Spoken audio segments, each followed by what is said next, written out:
We have the 8 rules. We have the 4 here and the 13 here and the 16. Okay. I'm saying I'm the proof that you can ask the universe for it. I'm gonna do the same thing again today, but I'm gonna try to go harder. You're not used to doing it. It's not a part of your life. It's not something that you're accustomed to, pushing yourself. There's been many days where I didn't want to work out. I just didn't feel like I had the energy, and I just forced myself. And I think there's very few people out there that know how to force themselves. That's a learned, That's a learned skill. It's that kind of discipline and focus. You have to have like real rigid requirements of yourself, where you don't allow yourself to back out of things, and you don't allow yourself to slack off. And I don't think people put those kind of requirements on themselves as if it is a daily principle of life, like what you must get done. You know, you must brush your teeth, you must exercise for 45 minutes. And if you did that, I think you'd be healthier and happier, and your body would perform more smoothly. And if you require your body to do things like that, I think it rises to the occasion. There are very few people that have that kind of discipline. So because of that, they come up with excuses. And excuses are a giant part of the problem. It's not simply a physical health issue. There's also mental aspects of it, and discipline's a big one. I just know way too many people who are weak mentally. And I can't just chalk it off to only, you know, their physical, the way they physically feel, because I felt like shit 100 times, and then I worked out, and then I felt way better. Yeah. It's just a fact of life. That's real. You know, you just gotta. And people don't know how to do that. It's not. And if you're used to doing this, get in your car, sit down, drive to the office, sit down, go to the lunch, sit down. You know, go to the board meeting, sit down. Get in your car on the way home, sit down. Get home in front of the TV, sit down. Then go to the gym, fuck off. They don't have any energy. You know, their body's like, I don't have it in me to do this. And I don't believe that. I think it's a lot of it is the mindset. It's easy to give up. You know, Hell it's yeah. easy. It's the easiest thing in the world to do. I'm done. I ain't going. Oh, yeah. I ain't gonna keep going. Yeah, I don't feel like going to work. I'm done. Yeah, man. It's easy. It's very easy. But what's hard is going, yesterday I got nothing from working as hard as I could. Nothing happened from that.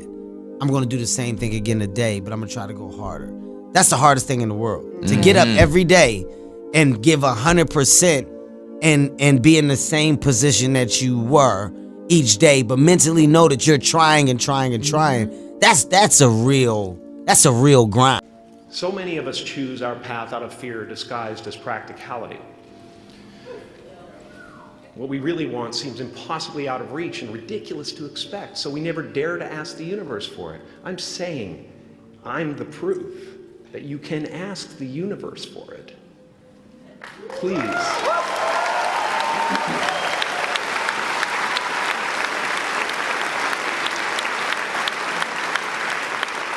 And if it doesn't happen for you right away, it's only because the universe is so busy fulfilling my order.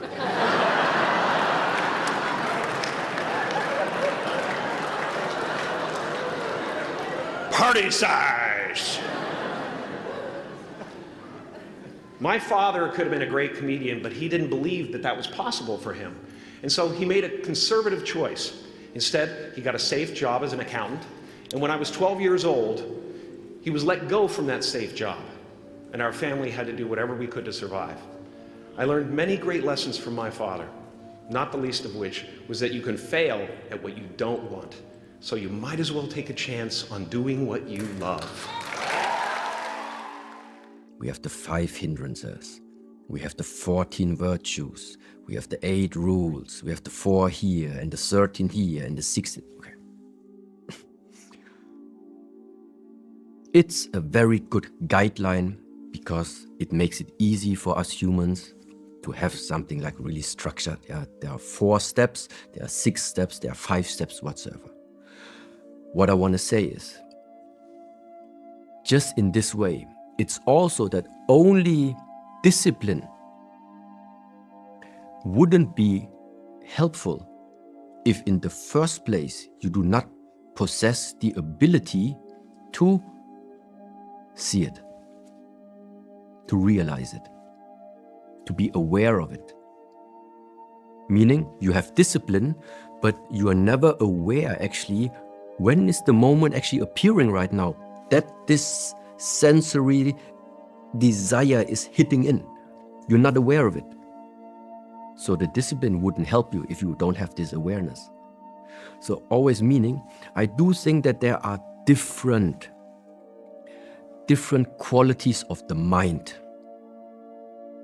that come into play for you to adjust yourself properly. Set up some aims for yourself, goals that you actually value. And the Future Authoring Program helps people do that. And basically, it does a situational analysis it helps you do a situational analysis of your life more than a psychological analysis, I would say. And so the questions are something like, well, all right, you're going to have to put some effort into your life. And you need to be motivated to do that. And so what are the potential sources of motivation? Well, you could think about them in the Big Five manner. You know, if you're extroverted, you want friends. If you're agreeable, you want an intimate relationship. If you're disagreeable, you want to win competitions. If you're open, you want to engage in creative activity. If you're high neuroticism, you want security. Okay, so those are all sources of potential motivation that you could draw on, that you could tailor to your own, your own personality. But then there are dimensions that you want to consider your life across. And so we ask people about, well, if you could have your life the way you wanted it in 3 to 5 years, if you were taking care of yourself properly, what would you want from your friendships? What would you want from your intimate relationship? How would you like to structure your family? What do you want for your career? Well, how are you going to use your time outside of your job? And how are you going to regulate your mental and physical health, and maybe also your drug and alcohol use? Because that's a good place to auger down, because alcoholism, for example, wipes out, 5 to 10% of people. So you want to keep that under control.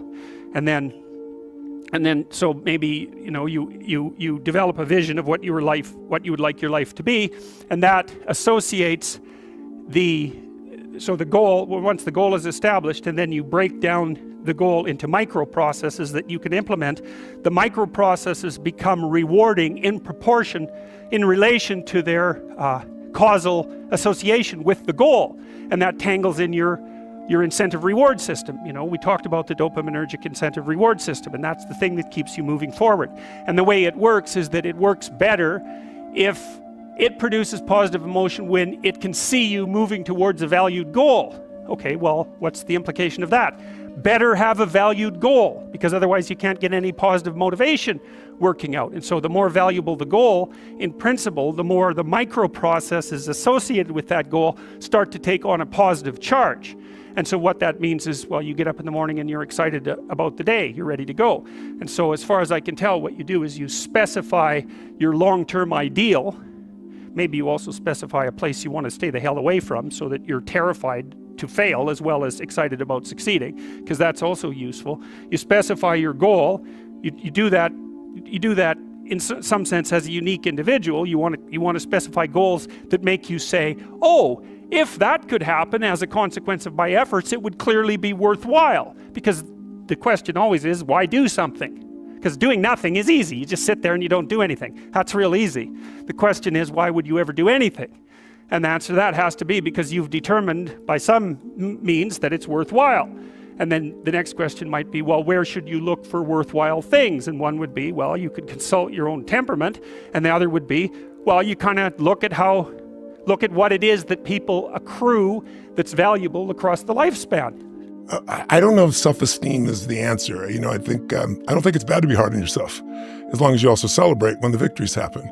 But so many people will tell you, I have poor self-esteem because when I was a kid, people said this to me and that to me. It's convenient that we remember those things and not the positive things that also occur, obviously. But I think it's more important is to realize that self-esteem is earned. It's only earned by you with yourself.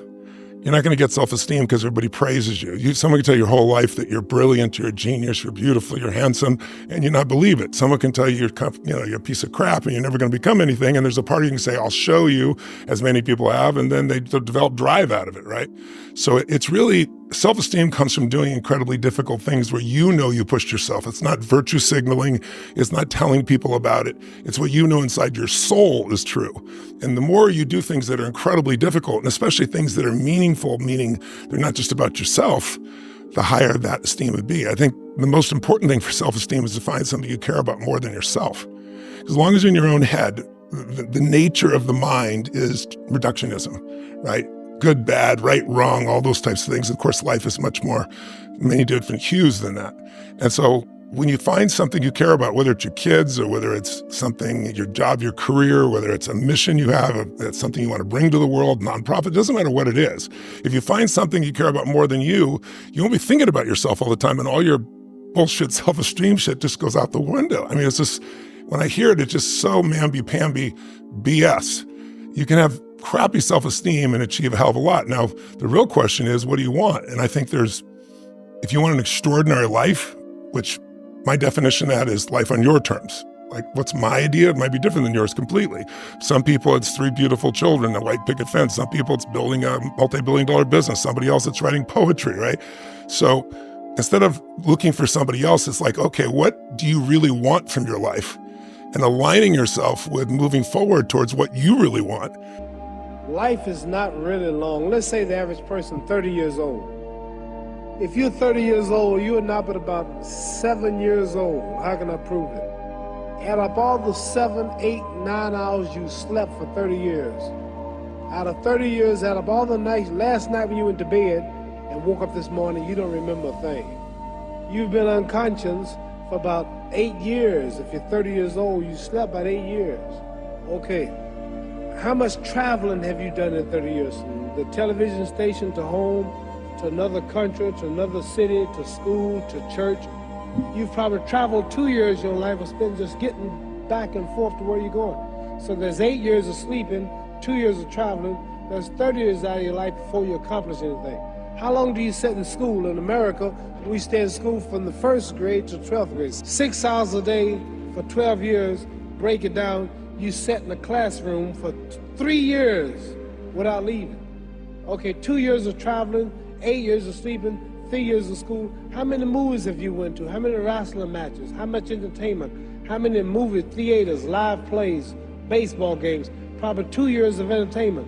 So by the time a man, you older people know him, bear witness what I'm saying, by the time you have children, by the time you have made a way for your children, by the time you've paid for your home, you're pushing 60 years old. So life is real short. We all know the happiness formula, which is when this happens, I'll be happy, right? When X, I'll be happy. Or if X, I'll be happy. I feel like the hot button on joy for me is what I'm doing right now. So like I haven't done the event yet, right? I haven't given the presentation. But when I'm in the Rocky cutscene of beating, I'm not gonna say, beating the cow carcass, I'll say it that way. I was trying to avoid certain words. Anyways, that when I'm putting that work in and doing the reps, like that's when I'm actually my most in flow and enjoying myself the most. And so it's actually a lie that I've been telling myself that like once the presentation goes well, I'll feel good. Because in some ways now I feel like when the presentation happens, I'll be disappointed because I won't get to do this anymore. Yeah. I'll have to find something else to pick as a target so that I can get back into my Rocky cutscene. And so I think that has taken some time, and I've gotten better at it. I really do think I've gotten a lot better at it.